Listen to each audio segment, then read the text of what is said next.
Hello and welcome to your daily dose of Satoshi's news. Today's day is Saturday the 15th of February 2025, the year BSV comes alive. Experience the best of both worlds today at betbitcoinsv.com, the best casino and sports betting on chain. Have a little flutter in private using the original protocol and genuine Bitcoin. Right, let's get into it. So Dimitri has just said, I just posted this on a tree chat.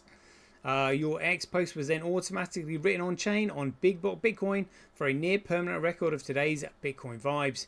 History will no longer be written by the winners. This was the post that's literally on there, and you can see that directly on what's on chain. How cool is that? So we'll go through that. Got some more posts on my feed that I just want to touch on quickly. So we'll go through those. Yeah, that post with Dimitri. We've got an article here from Cointelegraph saying Javier Mileni endorses Libra token, crashes after $170 million insider rug pull. Never saw that one coming. Coinbase CEO predicts 10% of global GDP to be on crypto rails by 2030. I guess he's talking about tokenization. Well, the only network that can happen on is Bitcoin. We've got some 365 days of Bitcoin history, and then we'll go through the figures as per usual because they make me laugh these days whenever we're looking at them. Right, let's get into it. Greg says he's Satoshi, like a cowboy in the West, riding on the blockchain that they call the very best. 1 million strong, them transactions flying free. Just wait for the Terra node, you'll surely see. Alrighty, here we go. Check this out. So we'll just read this post that Dimitri has put here that we can see on chain. Here we go. Bitmap viewer. Content. If you mindlessly and uncritically shill a Bitcoin in 2025, you're no longer a rebel, a cypherpunk, or someone who promotes countercultural. At best, you're a foolishly idealistic dev who thinks his last Bitcoin improvement proposal will turn the ship around. At worst, you're a freeloading moon boy who larps about hard money, pretends to hate shitcoins, but really tries to leverage the Ponzi-nomics to make himself rich. But don't virtual signal about freedom tech, banking the unbanked, privacy and such chimeras. There are more people using USDT on Tron for that, and your gatekeeping puritanism has contributed massively to it. Just enjoy being friends with bankers and keep on kissing politicians' ass. It will work out eventually. Dimitri is awake. He knows what is going on because he's just said it right there. That's spot on. And check this out, just to back up that claim there. Bitcrash has posted here, this is how BTC ends, a lazy speculative asset. And I've just checked 100 trillion USDT and it is correct. Here we go, at 100 trillion. Has to come up there because I blocked him. Look, blocked a few posts. Look, here we go. Look, he genuinely said this. Disclosure. I've transferred my Bitcoin to ETFs. And so you're not even holding Bitcoin. You're holding a share in a Bitcoin fund that you have to cash out into fiat currency for. And so he said, yes, I know, not your keys, not your coins, but it's just easier for me to manage Bitcoin. We're not managing Bitcoin at all. The same way as in equities and bonds. Also, not having to hassle with keys gives me peace of mind. I guess I'm not a maxi anymore. I mean, can you believe it? Can you literally believe it? I mean, this literally says it all. And I don't know if he's being genuine here or whether he's like just being paid by the cabal to say this shit. Because why would you post this crap? You know, unless you want people to follow you and take your example. Like, you know, taking the lead is what he's doing. Yeah, I've just converted all my BTC to ETFs. I mean, this guy has got a lot of followers. So imagine how much the cabal would pay to have that kind of influence. And that's had 147,000 views. I mean, jeepers. But Big Crash is right. This is how BTC ends. A lazy speculative asset. You're not holding it. You can't use it. People don't want to use it because they don't know what it's for. But imagine when the utility of Terranode is released upon the world and people go, oh shit, that's what Bitcoin is and that's what you use it for. Oh, so I need Bitcoin in my pocket in order to use the network. Yeah, you do. Well, what's the point in an ETF then? Exactly. There is no point. It's a scam. Like, and they have no idea. They have no idea. This is quite a good post with President Kennedy's speech from, I think it was the President in the Press in 1961, I think it was. Really good, actually. On infiltration instead of invasion, on subversion instead of elections, on intimidation instead of free choice, on guerrillas by night instead of armies by day. It is a system which has conscripted vast human and material resources into the building of a tightly knit, highly efficient machine. There we go. He's talking about the cabal. I think just 2 years later, it was in 1963, they murdered him.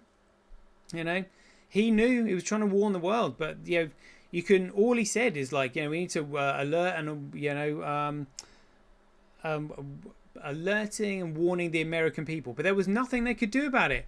There was nothing they can do about it because it all stems from the control of the financial system, and this lot control the central banks.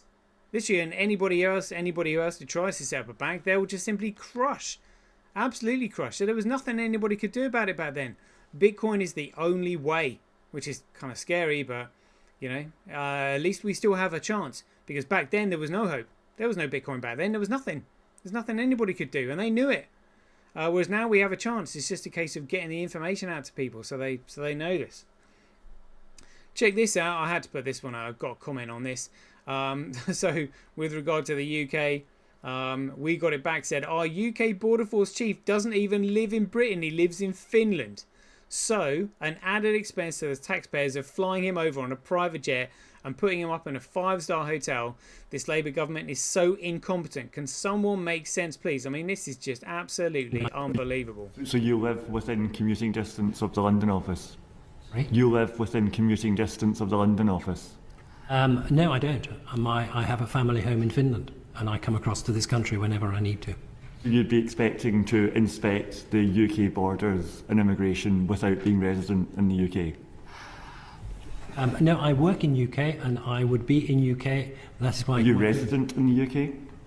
No, I'm resident in Finland. So you're able to do even. So we've got a Finland resident in charge of our border force. I mean, it's just an absolute mockery. An absolute mockery. And Gareth Wynne Jones just pointed out here how Keir Starmer was trying to pitch people off against each other, but basically trying to pitch the people against the farmers, saying, "Oh, you've got a choice between having lower bills and lower mortgages, or higher food prices." You know, as if that's the only choice. Like, gee, what an absolute gaslighting that is! Outrageous, absolutely outrageous. Anyway, let's crack on. Here we go.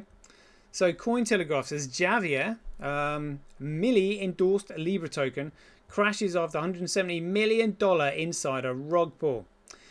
Insider wallets started cashing out just 3 hours after the token was launched, erasing over $4 billion from its market capitalization.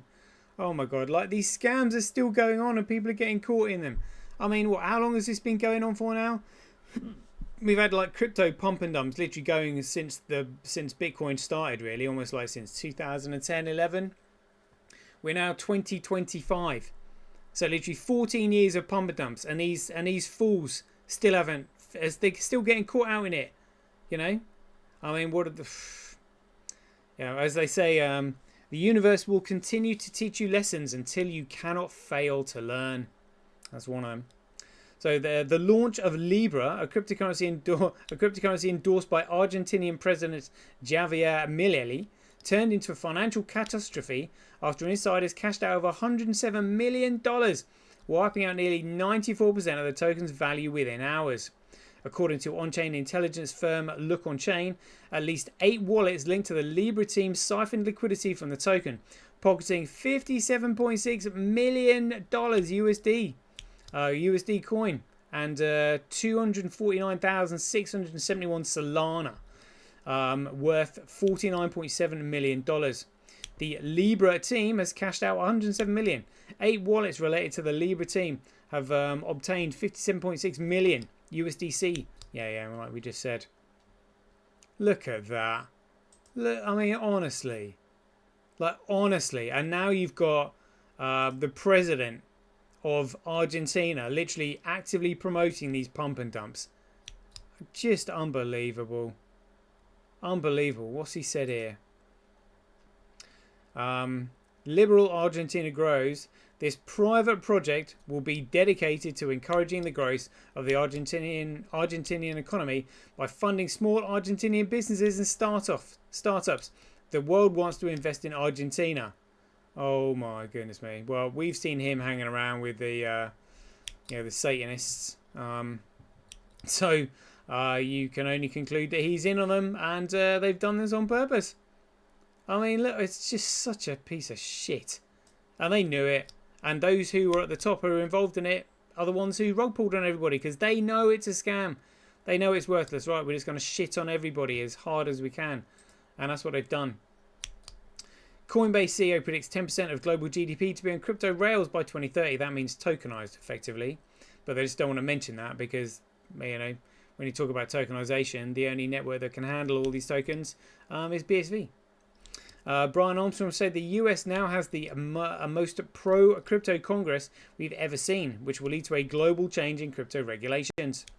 Coinbase CEO Brian Armstrong said it's the dawn of a new era for crypto in the US and predicted that as much as 10% of global GDP will be crypto-based by 2030. I mean, that's massive.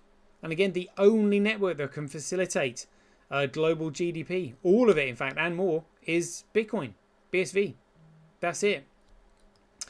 I can't be bothered reading the rest of it. I mean, all this new Dawn fiasco. It's just all Ponzi scheming, trying to get people to hodl more and get in. I mean, we're already looking at what a $2 trillion Ponzi scheme, and they just come out with all this bullshit to try and keep people interested in it when nothing's happening. Just a distraction away from Bitcoin, but we know what's coming. We know what's coming. Right, let's get into a little bit of 365 days of Bitcoin history in the 15th of February 2009. Quote here from Satoshi Nakamoto. He said, a lot of people automatically dismiss e-currency as a lost cause because of all the companies that failed since the 1990s. I hope it's obvious. I hope it's obvious it was only the centrally controlled nature of those systems that doomed them. I think this is the first time we're trying a decentralized, non-trust-based system. Satoshi Nakamoto. So maybe that's where people get the word decentralized from, when really the word is commoditized. But would he have given it away if he used the word commoditized? Who knows? But fascinating quote, shows that Satoshi knew all about this back in 2009 when the network first started. So 15th of February, with 3rd of January, network started, and then he posted that out the middle of the following month. 15th of February 2010. Another quote here from Satoshi Nakamoto saying, another big jump in difficulty yesterday from 1.82 times to 2.53 times, a 39% increase since 10 days ago. It was 10 days apart, not 14, because more nodes joined and generated 2016 blocks in less time. There we go, that was quite an epic post here. So, the biggest jump in difficulty yesterday, or another big jump. 15th of February 2016 was the initial release of BitConnect. Who remembers this bad boy? Oh my god. Oh my god. BitConnect allowed users to lend the value of the BitConnect coin in return for interest payments. The marquee program was the so-called lending platform where users traded Bitcoin for BitConnect coin and could lock in the instantaneous value of the coin for a set period of time while earning interest calculated daily. The interest payouts were determined by a so-called trading bot. The trading bot was the most controversial piece of the BitConnect.co system because they didn't have a trading bot. It was a Ponzi scheme. A massive one. And all these other shitcoins have followed. This is your classic, yield farming BS. BitConnect was the first big one. And these people still haven't learned. When you got this guy going, hey, In fact, let's play it just for laughs. Hey, hey, hey. Hey, hey, hey. Hey, hey, hey. What's up, what's up, what's up, what's up, what's up, what's up, what's up, what's up, Big Connect? Oh my God. Whoa, whoa, whoa, whoa, whoa, whoa, whoa, what's up? No, no, no. Be Connect! Wow! Be Connect!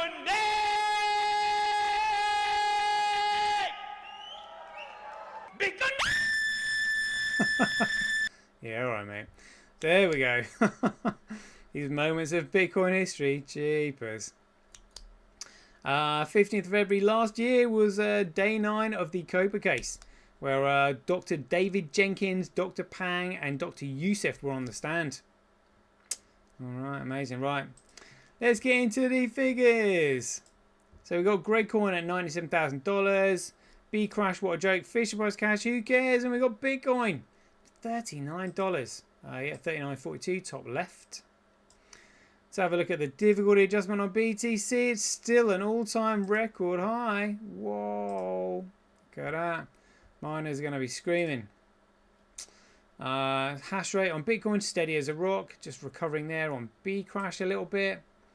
Transaction volume, Bitcoin 45,000 transactions in the last 24 hours, representing 1.8% of the entire market.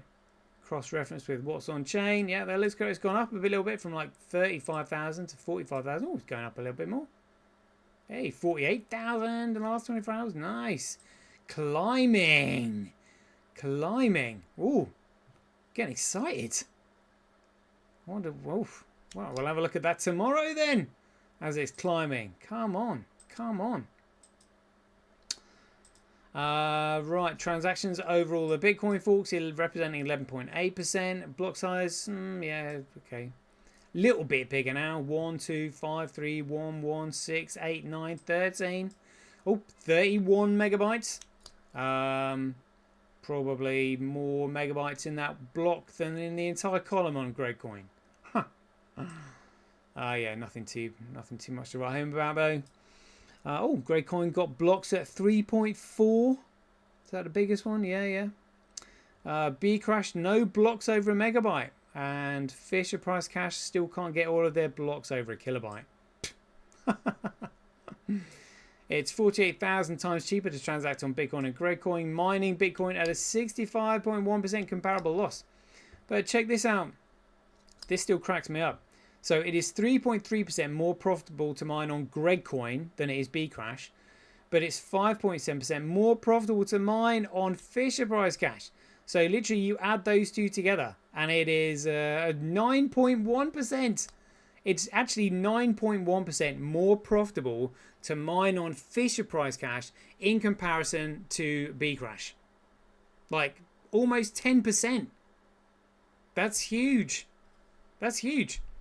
So whoever is managing the hash rate, again, it just cracks me up. They're just like, look, just get off of Bcrash, and if you're going to shitcoin, you may as well mine this shitcoin here because it's better than that shitcoin. Someone has a vendetta against Bcrash, and we can see it in the figures. You know, somebody's managing the hash rate. It cracks me up. Because I think I know who's doing it. And I'm sure you do too.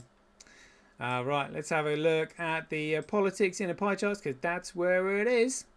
Global hash rate 7 days, global hash rate 24 hours, Gregcoin hash other miners 1.39. Bcrash other miners 46.53. Fisher Price Cash, who cares?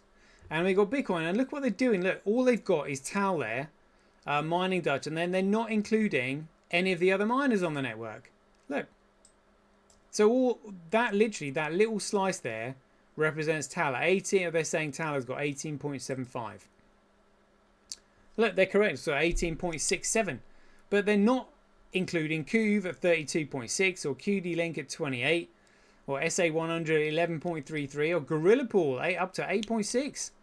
That's nice. Mining Dutch getting a look in at 0.67. So this is propaganda. All propaganda. Oh, other mining pools. Yeah, 80.65. Don't want people to know that there's actually quite a handful of miners who are mining away and they're giving it legitimacy. No, they can't be seen to be giving it that. But we can see it clear as day. Clear as day. Crypto quant, so the exchange's reserves, still getting rid of them because they don't want to be holding that shite. Tether weather, oh look at this, so they've just pumped in what, 141.8 to 140, so another 200 million. 200 million that is pumped in today. I'm guessing that's because the BSV price was rising and they can't have traders thinking that they'd be better off in BSV. So we'll have a look at those figures in just a minute. Short ratio, okay, they brought that back down to 0.4, but I'm telling you, we'll keep an eye on these figures. We will keep a close eye on these figures. Yeah, not really too bothered about Coin Codex, but we will look at Zedixian. 24-hour trade volume, $6.89 million. HTX. 24-hour trade volume, 5 million. Well, yeah, it's like 5.7, 4.7, 4.8. Now it's over 5 million. Well done then. Bitcoin versus Gradecoin. Yeah, look. So they pumped 200 million into the market just to get rid of that discrepancy because the price was climbing a little bit. And they don't want people to see that. Look at that. Upsy downs, upsy downs, upsy downs. Good grief. Let's have a look at Bitcoin versus USD. Yeah, just trending downwards there. We'll have a quick look on Orange Gateway. Bitcoin versus USD trending sideways there. Where's that? Oh, there we go. Look, that was the $100 price tag in there. That's hilarious. Bitcoin versus Gradecoin, as we just saw. Trending downwards there because the 200 million went in there. Satoshi Observer. Whoa, look at this. Average transaction fee. 10th, 100th, 1,000th. Oh my, it's just 4 10,000ths. 4 10,000ths of a cent. Cost per transaction. And so B crash is half a cent. But I mean 4 10,000ths. 4 10,000ths of a cent. That is crazy. I'm telling you. The fundamental economics of BSV are in place. They are in place. It's going to be massive. It's going to be massive. Whoa. Overall market then. Market cap $3.2 trillion. Gradecoin 24-hour trade volume 21 billion. That's nothing. The 140 billion we know would crush that. Representing just 1.1% of the market cap. Nothing really. A decent market would have about 5% trade volume, but plodding along sideways there. Let's have a look at XRP, this piece of crap. Yeah, gone up 7 days.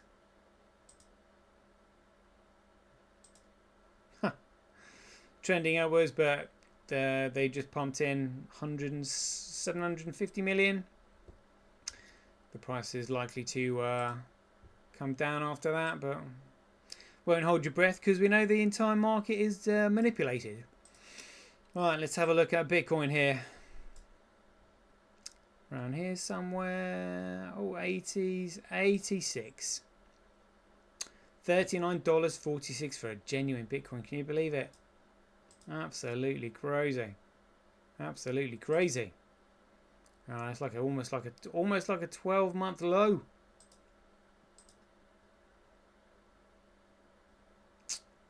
Crazy stuff. Right, volume, the so Zedixian 6.8 million dollars. HTX $5 million. Oh look, yeah, it's in front of CoinDCX now.